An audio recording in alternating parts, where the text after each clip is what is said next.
ਆਸਾਨੀ ਹੋ ਗਈ ਜੀ, ਆਸਾਨੀ ਹੋ ਗਈ ਆ। ਇੱਥੇ ਪੀਣ ਕਰਾਓ ਸਕੂਨ ਨਾਲ, ਨਾਲੇ ਦਾਣੇ ਪਿਆਓ ਤੇ ਘਰ ਲੈ ਜਾਓ।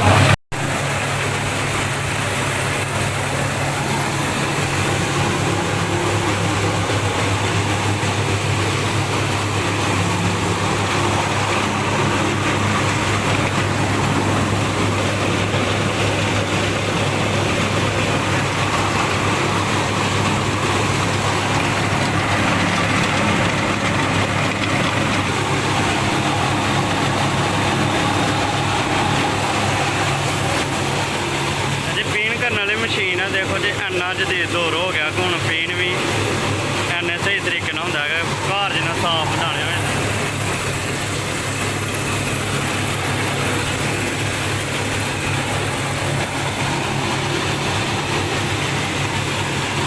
सब तो पहले पीन करवावांगे इन्हां कोल, ते फिर दाने असीं पिहाने ने।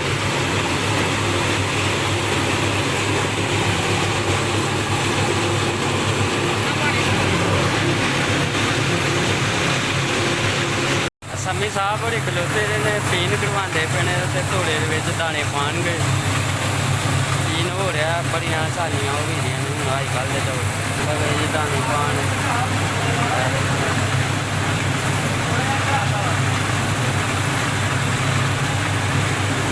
सारियां धोड़े पेदे ने, पीन काट के तो फिर आटा पीना।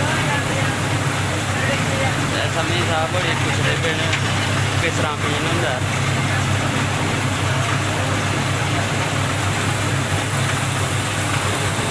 दस रहे ने उधर भी मिट्टी निकलती पी।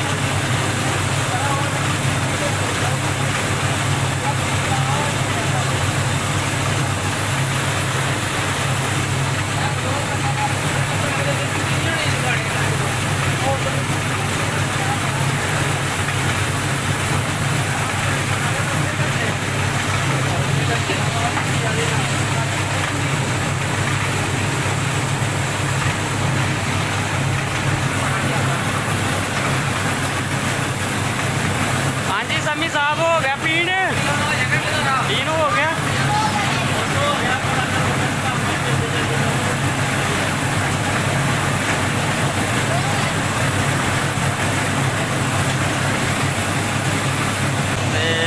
कंडे तो वजन होने लगा। ये और सम्मी भाई ने चौके रखे ने कंडे से वजन कढ़ाएगा। वजन कढ़ा कहना तो पूछने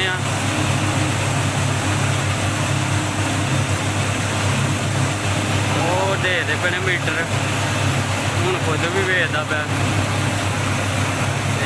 आंदे तो पुछने।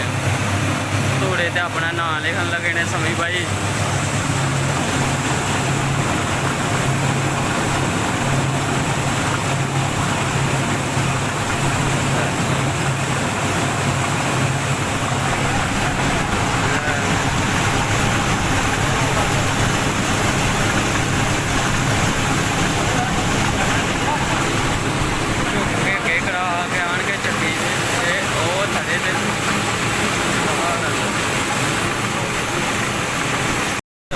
पकाने वास्ते थोड़ा जहा लै चले ने छापड़ च पवा के उन्होंने को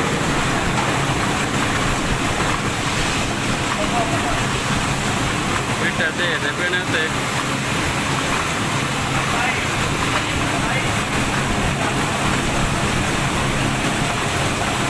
3 किलो लगे ने करान।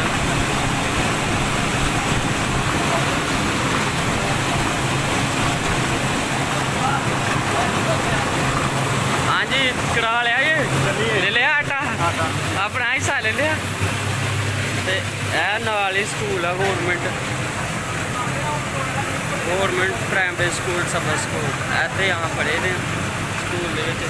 सम्मी साहब पीन करा के तो हम चलिए। उन्होंने कहा जी सुबह फर्स्ट टाइम जो ना मिल जाएगा आटा ले लिया खान जोगा। आटा नहीं है, उन्होंने कहा थोड़ा सा सानू दे दो।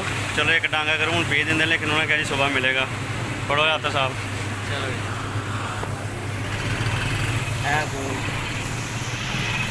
गौरमेंट स्कूल है जिथे भी पढ़ते रहे छोटे होंगे। अं आदरे पहले खोती स्कूल।